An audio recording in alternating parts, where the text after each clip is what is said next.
చాలా మంది చాలా సింపుల్గా అదే పెద్ద విషయమే కానట్టుగా డైవర్స్ తీసేసుకుంటున్నారు, మళ్ళీ పెళ్లిళ్ళు చేసుకోవటం కానీ లేదా ఒంటరిగా బ్రతకటం కానీ చేస్తూ ఉన్నారు. ఒకప్పుడు విడాకులు అంటే అదో పెద్ద అంశం, దాని గురించి చర్చించే వాళ్ళు. విడాకుల పంచాయతీకి వెళ్ళడం అంటే శాపనార్థాలు తగులుతాయని చెప్పేవాళ్ళు, మంచిది కాదని చెప్పి పెద్దవాళ్ళని విడాకుల పంచాయతీకి వెళ్ళనిచ్చే వాళ్ళు కాదు. ఇలా ఎన్నెన్నో జరుగుతూ ఉండేవి. అసలు వీలైనంత వరకు విడాకులను నిర్మూలించేటువంటి ప్రయత్నం చేసేవాళ్ళు, కలిసిమెలిసి జీవించడం కోసమే ఆలోచించేటువంటి వాళ్ళు. కానీ నేటి రోజుల్లో ఎందుకు విడాకులు పెరుగుతున్నాయి, ఎందుకోసమని పెళ్లిళ్ళు పెటాకులుగా మారుతున్నాయి అనేటువంటి అంశాన్ని పరిశీలిద్దాము. Welcome to Keerthi creatives. నేను మీ కీర్తనారెడ్డి.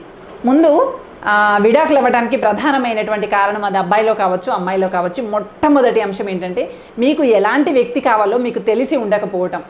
మీరు బాగా ఫ్యాషన్గా ఉంటున్నటువంటి అమ్మాయిని పెళ్లి చేసుకొని సంప్రదాయబద్ధంగా ఉండమంటే సాధ్యమవుతుందా చెప్పండి? పోనీ సంప్రదాయబద్ధంగా ఉండేటువంటి అమ్మాయిని పెళ్లి చేసుకొని ఫ్యాషన్గా ఉండమంటే సాధ్యమవుతుందా చెప్పండి?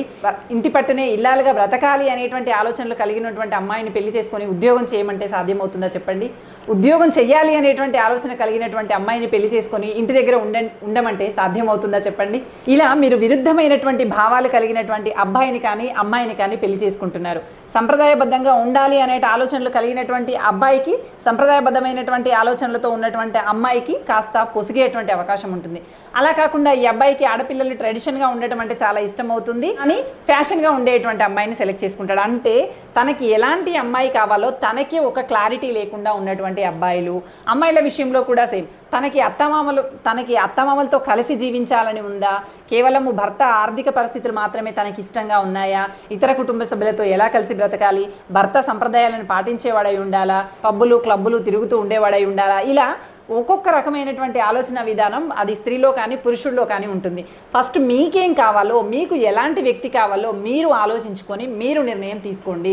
అలా నిర్ణయం తీసుకోకుండానే కట్నం తక్కువగా తీసుకుంటున్నారనో, లేదనంటే ఇల్లు రాసిస్తున్నారనో, బంగారం పెడుతున్నారనో, చుట్టాల వాళ్ళనో, అప్పటి నుంచి పేరు ప్రఖ్యాతులు ఉన్నాయనో, ఏవేవో పరిచయాలను ఆధారంగా చేసుకొని మ్యాట్రిమోనీలోనూ చూసుకొని పెళ్ళిళ్ళు అయితే చేసుకుంటున్నారు. పెళ్ళి అంటే అదేమన్నా 1-2 రోజుల పని, సంవత్సరం 2 సంవత్సరాల పని, జీవిత కాలం పని. 20 ఏళ్ళో 25 ఏళ్ళో మీరు మీ తల్లిదండ్రులతో కలిసి బతికినప్పటికీ మిగతా జీవిత కాలం అంతా భార్యాభర్తలు కలిసి ముందుకు సాగాల్సినటువంటి అవసరం ఉంది. ఆ విషయాన్ని మర్చిపోయి మీరేదో తాత్కాలికమైనటువంటి అంశంలాగా తొందరపడి నిర్ణయాలు తీసేసుకుంటున్నారు. అందుకే నేను ఈ వీడియోలో చెప్పాలనుకునేటువంటి విషయం ఏంటంటే, అది అబ్బాయి కావచ్చు అమ్మాయి కావచ్చు, మీరు ఎవరైనా కూడా ఫస్ట్ క్లారిటీగా పెన్ను పేపర్ తీసుకొని కళ్ళు మూసుకొని మీకు ఎవరు కావాలో మీరు ఆలోచించుకోండి. ఎలాంటి లక్షణాలు ఉన్నటువంటి వ్యక్తిని మీరు ఇష్టపడతారు? ఆడపిల్లలైతే సహజంగా నాన్న లాంటి లక్షణాలే ఉన్నటువంటి అబ్బాయిని ఇష్టపడుతూ ఉంటారు అని చెప్తూ ఉంటారు పెద్దలు. అలాగే అబ్బాయి అయితే తల్లి లాంటి లక్షణాలు ఉన్నటువంటి అమ్మాయిని ఇష్టపడతారు అని చెప్తారు పెద్దలు. వాస్తవానికి ఇలాంటి లక్షణాలు ఉన్నటువంటి వాళ్ళకి ఎక్కువగా ఊడిపడటం అనేది నిజమైనటువంటి విషయం. ఎందుకంటే మనకి ఇది ఎలక్ట్రా కాంప్లెక్స్, ఎడిపస్ కాంప్లెక్స్ అని చెప్పి సైకాలజీలో కూడా ఉంటుంది. తండ్రి లాంటి లక్షణాలు ఉన్నటువంటి అమ్మాయి తండ్రిని ఎక్కువగా ఇష్టపడుతుందని, అబ్బాయి తల్లిని ఎక్కువగా ఇష్టపడతాడని చెప్పి అంటూ ఉంటారనమాట. వీటిని ఆధారంగా చేసుకొని ఒకవేళ తండ్రి లాంటి లక్షణాలు కలిగినటువంటి వ్యక్తి భర్తగా వస్తే ఆ అమ్మాయి చాలా సంతోషపడుతుందట. తల్లి లాంటి లక్షణాలు కలిగినటువంటి వ్యక్తి భార్యగా వస్తే ఆ అబ్బాయి చాలా సంతోషపడతాడట. మరి ఇది జరుగుతుందా? ఇది సాధ్యమేనా? ఇది జరుగుతుందా? ఖచ్చితంగా జరుగుతుంది. క్లారిటీగా మీ మైండ్లో మీకు ఏం కావాలో ఆలోచించుకోగలిగినప్పుడు, మీకు ఎలాంటి వ్యక్తి కావాలి, ఉమ్మడి కుటుంబంతో ఉండాలనుకుంటున్నారా, వ్యక్తిగతంగా మీరిద్దరే ఉండాలనుకుంటున్నారా? అబ్బాయి కానీ అమ్మాయి కానీ ఆకాశం నుంచి ఊడిపడరు కదా. వాళ్ళకి అమ్మ నాన్న ఉంటారు, అక్క చెల్లెళ్ళు ఉంటారు, వాళ్ళకంటూ కుటుంబం ఉంటుంది, బంధుత్వాలు ఉంటాయి. కానీ అబ్బాయి మాత్రమే కావాలి, అబ్బాయి సంపాదన మాత్రమే కావాలి, కాదు అమ్మాయి మాత్రమే కావాలి, అమ్మాయి అందం మాత్రమే కావాలి, ఆ అమ్మాయి నాకు మాత్రమే సొంతం అవ్వాలి అన్నట్టుగా ఉంటే ఇంత పొసెసివ్నెస్ ఎలా పనికొస్తుంది చెప్పండి? ఇదిగో ఈ పొసెసివ్నెస్ అనేది అధికంగా పెరిగిపోయి, స్వార్థం అనేటువంటిది అధికంగా పెరిగిపోయి, అలాగే స్వేచ్ఛ పేరుతో విపరీతమైనటువంటి లిబరల్గా ప్రవర్తించడం అనేది కూడా అధికంగా మారిపోయి సొంత నిర్ణయాలు తీసుకోవటం అనేది విపరీతంగా పెరిగిపోయింది. దాంతో తల్లిదండ్రులు కూడా ఉన్నది ఒకటే జీవితం, అయ్యో ఒక్కగానొక్క బిడ్డ, ఒక్కగానొక్క కొడుకు, ఇంకా ఎందుకులే వీళ్ళని ఇబ్బంది పెట్టడం, జీవితం ఒక్కసారి ఉంటుంది కానీ మళ్ళీ ఉండదు కదా, ఈ ఉన్న ఒక్క జీవితంలో ఇన్ని కష్టాలు ఇన్ని నష్టాలు ఎందుకు, సర్లే అమ్మ విడాకులు తీసుకుందామని చెప్పి వాళ్ళు కూడా విడాకులకి సిద్ధపడుతున్నారు. అక్కడితో విడాకులు తీసేసుకుంటున్నారు.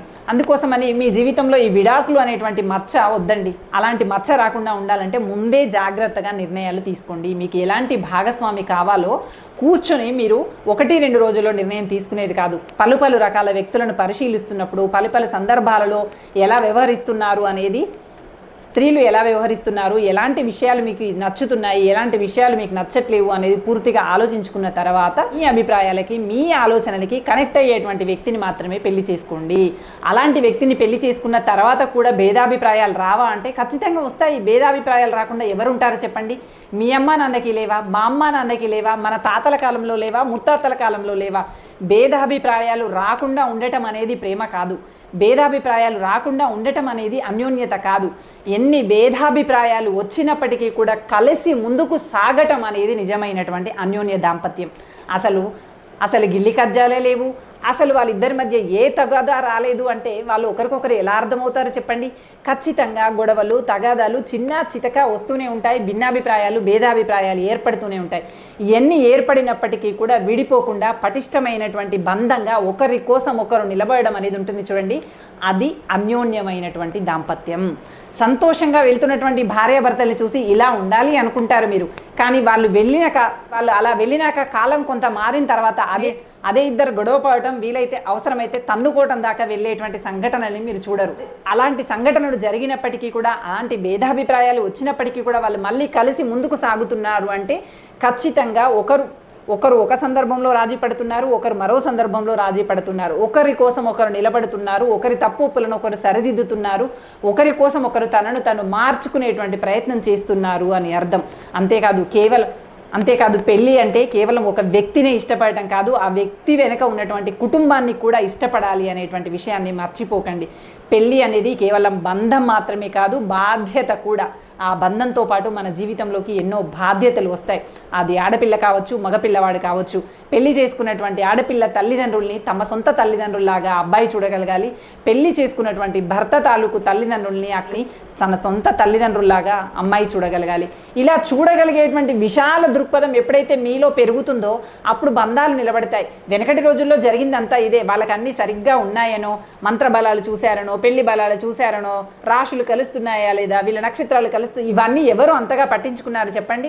వాళ్ళ మనసులో కలిసి ఉండాలి, ఒక్కసారి ముడిపడ్డామా అంటే విడిపోయేటువంటి ఆలోచన లేదు అనేటువంటి స్థిరమైనటువంటి నిర్ణయంతో ముందుకు సాగారు. విడాకులు అనేటువంటి ఆలోచన వాళ్ళ జీవితంలోకి రానివ్వకుండా ముందుకు సాగారు. కాబట్టి ఒడిదొడుకులు ఎన్ని జరిగినప్పటికీ, సాధక బాధకాలు ఎన్ని ఉన్నప్పటికీ, భేదాభిప్రాయాలు ఎన్ని వచ్చినప్పటికీ వాళ్ళు కలిసి ముందుకు సాగారు. అయితే ఇక్కడ ఒక మాట గుర్తుపెట్టుకోవాలి, కలిసి ముందుకు సాగడం ఒక్కటే విజయం సాధించినట్టు కాదు. కలిసి ముందుకు సాగారు, కానీ స్త్రీ మాత్రం నానా రకాల యాతన, వేదన, బాధ, అనారోగ్య ఇక్కట్లు పడుతూనే ఉంది, అయినా కలిసి బ్రతుకుతూనే ఉంది. అంటే ఒకరు జీవితంలో భార్యాభర్తల్లో ఒక స్త్రీ ఏమో ఇబ్బంది పడుతుంది, భర్త మాత్రం ఆరోగ్యంగా చక్కగా ఆమెను వేధిస్తూ ప్రశాంతంగా జీవితాన్ని గడుపుతున్నాడు. ఇప్పుడు ఇది విజయం అంటామా చెప్పండి? ఒకవేళ ఇదే పరిస్థితిలో భర్త నానా అగచాట్లు పడుతూ, వేదనకు గురవుతూ, ఆరోగ్యం దెబ్బతింటూ, భార్య అతన్ని నానా రకాల టార్చర్లు పెడుతూ ఉంటే భార్య ఆరోగ్యంగా ఉంటుంది, భర్త కుమిలిపోతూ ఉంటాడు. అప్పుడు ఇది విజయమా చెప్పండి? అస్సలు కాదు. భార్యాభర్తలు ఒకరికొకరు సర్దుకొని ముందుకు సాగాలి తప్ప, ఒకరు విపరీతమైనటువంటి వేదనకు గురి చేస్తూ ఉంటే మరొకరు ఆరోగ్యంగా ఉంటూ తమ జీవితంలో తాము ఎంజాయ్ చేస్తూ, తన సర్కిల్ని తను డెవలప్ చేసుకుంటూ, తను మాత్రం పూర్తిగా ముందుకెళ్ళిపోతూ అమ్మాయిని మాత్రం తొక్కటం, లేదనంటే అబ్బాయిని మాత్రం తొక్కిపడేయటం, అమ్మాయి మాత్రం తనకు కావాల్సినటువంటి జీవితాన్ని ఎంజాయ్ చేయటం, ఇది అసలే విజయం కాదు. ఇలా ఎన్ని నాళ్ళు కలిసి ఉన్నప్పటికీ కూడా ఇద్దరిలో ఎవ్వరో ఒకరు మానసికంగా కుంగిపోయి అనారోగ్యానికి గురి అవ్వడమో, ఆత్మహత్యల్ని ప్రేరేపించడమో, హత్యల్ని ప్రేరేపించడమో జరుగుతుంది తప్ప ఇది అన్యోన్య దాంపత్యానికి ఎప్పుడూ దారులు తెరుచుకోదు. అందుకోసమని మీరు గుర్తుపెట్టుకోవాల్సినటువంటి విషయం ఏంది? అన్యోన్య దాంపత్యము కావాలి అంటే ఖచ్చితంగా మీకు ఎలాంటి వ్యక్తి కావాలి అనేటువంటి ఆలోచన ముందే నిర్ణయించుకొని ఒకసారి పెళ్లి చేసుకున్న తర్వాత భేదాభిప్రాయాలు ఉంటాయి, ఒకరికొకరికి తేడాలు వస్తాయి. మీరు ఎంత చక్కగా కలిసి ఉన్నప్పటికీ ఏ ఇద్దరి వ్యక్తుల మధ్య అయినా భేదాభిప్రాయాలు రావడం సహజం. అమ్మ నాన్నల మధ్య అయినా, తల్లి కొడుకు మధ్య అయినా, కొడుకు తండ్రి మధ్య అయినా భేదాభిప్రాయాలు వస్తాయి. కానీ అవతలి వ్యక్తి మనకి కావాలి అనుకున్నప్పుడు, వాళ్ళు అనుకున్నప్పుడు వాటిని సరిదిద్దుకుంటాము, క్షమిస్తాము, తప్పుల్ని సరి చేసుకుంటాము, కలిసి బంధాన్ని ముందుకు కొనసాగిస్తాము. అలాగే ఒక ఇంటి అమ్మాయిని మనం తెచ్చుకున్నప్పుడు కూడా మన అమ్మాయి అనేటువంటి భావనతో తప్పును క్షమించాలి, సరిదిద్దాలి, సరి చేసుకోవాలి, అవసరమైతే మనమే మార్చుకొని మన వ్యక్తిగా ఆ బంధం కావాలి అనుకున్నప్పుడు ఆ అమ్మాయిలో కానీ ఆ అబ్బాయిలో కానీ మార్పు అనేది అంగీకరిస్తూ కలిసి ముందుకు సాగాలి. అంతే తప్ప ఈగోలతో మాకేం తక్కువ, మా నాన్న అది, మా అమ్మ ఇది, నాకేం తక్కువ అంటూ ముందుకు వెళితే ఎవరికి వారు ఏమన్నా తిరిగా విడిపోతారు. దానివల్ల ఏం ప్రయోజనం చెప్పండి? ఒక వ్యక్తితో కొంతకాలం కలిసి సాగిన తర్వాత మళ్ళీ అతన్ని వదిలేసి మరొకరి జీవితంలోకి వెళ్ళిపోతే పాత జ్ఞాపకాలు మిమ్మల్ని వెంటాడవా? అది ఎంత ఇబ్బందికరమైనటువంటి వాతావరణం. నిజంగా అవతలి వ్యక్తి ఒక సైకో లాంటి స్వభావము, ఏమాత్రము బాధ్యత లేదు, తాగి తడిపి అసలు ఏమాత్రం ఒక వ్యక్తిగా గుర్తించబడే లక్షణాలు లేవు, మృగం లాంటి వ్యక్తి అనుకున్నప్పుడు అప్పుడు వేరు. కానీ ఇద్దరి వ్యక్తులు కలిసి నిర్ణయం తీసుకున్నప్పుడు పొరపచ్చాలు వచ్చినప్పుడు ఎందుకు సరిదిద్దుకోరు?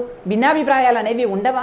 ఉంటాయి కదా. ఉన్నప్పుడు కూర్చొని మాట్లాడుకొని సరిదిద్దుకునేటువంటి ప్రయత్నం చేయాలి తప్ప విడిపోయి మానసిక వేదనలు, అనారోగ్యాలు కొని తెచ్చుకోవటం. ఉన్న ఒక్క జీవితంలో సగం జీవితం ఈ నరకాన్నే అనుభవిస్తూ గడిపేస్తూ ఉంటారు. చిన్న చిన్న భేదాభిప్రాయాలతో మీ ఇద్దరి మధ్య దూరం ఏర్పడుతున్నప్పుడే సరిదిద్దుకునేటువంటి ప్రయత్నం చేయండి. అందుకని మీరు పెళ్లికి ముందుగానే సిద్ధపడండి. ఇలాంటి పొరపచ్చాలు వస్తూనే ఉంటాయి. ఎట్టి పరిస్థితుల్లో ఒకరిని ఒకరు మోసం చేసుకోకూడదు. ఒకరి గత చరిత్ర, ఒకరి గతం గురించి ఇంకొకరు చెప్పుకున్నప్పటికీ కూడా ఆ గతాన్ని గురించి చెప్పారు అంటేనే మిమ్మల్ని మోసం చేయొద్దు, మీ ముందు అన్నీ తెలియజెప్పాలి అనేటువంటి ఉద్దేశంతోనే వాళ్ళ గతాన్ని మీ ముందు ఉంచుతారే తప్ప మరే ఉద్దేశంతోనూ కాదు. వాళ్ళ గతాన్ని మీకు చెప్పారు అంటే సమయం దొరికినప్పుడల్లా వేలెత్తి చూపి దెప్పిపడవమని కాదు. మీ ముందు ఇక ముందు ఏ దాపరికము లేకుండా గతంలో ఏం జరిగిందో అది మొత్తం మీ ముందు ఆవిష్కృతం చేయాలనుకుంటున్నారు. మీ ముందు ఏ విషయము దాచాలనేటువంటి ఆలోచన వాళ్ళకి లేదు. అందుకోసమనే పూర్తిగా మీ ముందు వాళ్ళ గతాన్ని ఆవిష్కృతం చేశారు. అంత మాత్రం చేత ఆ గతాన్ని గుర్తుపెట్టుకొని పదే దెప్పి పొడవకండి. గతాన్ని మరిపింప చేసేటువంటి అమృత తుల్యమైనటువంటి బంధంగా మారేటువంటి ప్రయత్నం చేయండి తప్ప ఒక గ్రద్దలాగా, ఒక డేగలాగా గతాన్నే కుళ్ళ పొడిచేలాగా ప్రవర్తించకండి. గతాన్నే మళ్ళీ పొడుస్తూ మానసికంగా వేదనకి గురి చేసేలాగా ప్రవర్తించకండి. ఇద్దరు గతాలు ఒకరికొకరు చెప్పుకున్నప్పటికీ ఉన్నతంగా ఆలోచిస్తూ నీకు ఆ వ్యక్తి సరైనటువంటి వ్యక్తేనా కాదా అనేది అవతలి వాళ్ళ భావనలు, మాట తీరు, వాళ్ళ సంప్రదాయ పద్ధతులు, వాళ్ళ కుటుంబము అన్నీ పరిశీలించుకున్న తర్వాతే ఒక్కసారి పెళ్లి చేసుకున్నామా అంటే ఇంకా విడిపోవద్దు అనేటువంటి బలమైనటువంటి నమ్మకంతో ముందుకు సాగేటువంటి ప్రయత్నం చేయండి తప్ప చిన్న కారణాలతో, అనవసరమైనటువంటి కారణాలతో విడిపోయి జీవితంలో మచ్చలు తెచ్చిపెట్టుకోకండి. అలాగే మానసికంగా నరకాన్ని మీకు మీరే సృష్టించుకోకండి. ఖచ్చితంగా మీరు పెళ్ళికి ముందే మీకు ఎలాంటి వ్యక్తి కావాలి, ఉద్యోగస్తురాలా, సంప్రదాయబద్ధంగా ఉండే అమ్మాయి కావాలా, ఫ్యాషనబుల్గా ఉండే అమ్మాయి కావాలా, నలుగురిలో గలగలా మాట్లాడే అమ్మాయి కావాలా, ఎక్కువగా మాట్లాడకుండా ఉండే అమ్మాయి కావాలా అనేది ఖచ్చితంగా క్లారిటీగా ఉండండి. అంతేకాని ఆకర్షణకు లోనే అందంగా ఉంది, బాగుంది, ఆస్తి ఉంది, తెలిసిన వాళ్ళు అన్నట్టుగా భ్రమకిలోనే పెళ్లి చేసుకుంటే అది 4 రోజుల పరిచయం కోసం కాదు. జీవిత కాలం ప్రతినిత్యం తిన్నా, పడుకున్నా, కూర్చున్నా, మాట్లాడినా తనతో పాటే కలిసి చేయాల్సి ఉంటుంది. తన దగ్గర దాపరికాలు ఉంటే అది ఏదో ఒక రోజు నిప్పై మిమ్మల్ని దహించి వేస్తుంది అనేటువంటి విషయాన్ని గుర్తుపెట్టుకోవాల్సినటువంటి అవసరం ఉంది. ఏ విషయాన్ని కూడా ఒకరి ముందు ఒకరు దాపరికం లేకుండా చర్చించుకొని మీకు ఎలాంటి వ్యక్తి కావాలో అలాంటి వ్యక్తిని ఎంచుకొని ముందుకు సాగాలి అనేటువంటి దృఢ సంకల్పంతో పెళ్ళిళ్ళు చేసుకోండి తప్ప తొందరపాటు నిర్ణయాలతో పెళ్ళిళ్ళు చేసుకొని బొమ్మల పెళ్ళిళ్ళలాగా మార్చేసుకోకండి. మీ జీవితంలో మీకు అత్యద్భుతమైనటువంటి భాగస్వామి, మీరు కోరుకున్నటువంటి భాగస్వామి దొరికి ఎన్ని భేదాభిప్రాయాలు వచ్చినప్పటికీ కూడా విడిపోయినటువంటి అన్యోన్య దాంపత్యంగా మీ జీవితాలు వర్ధిల్లాలి అని కోరుకుంటూ thank you for watching. Bye.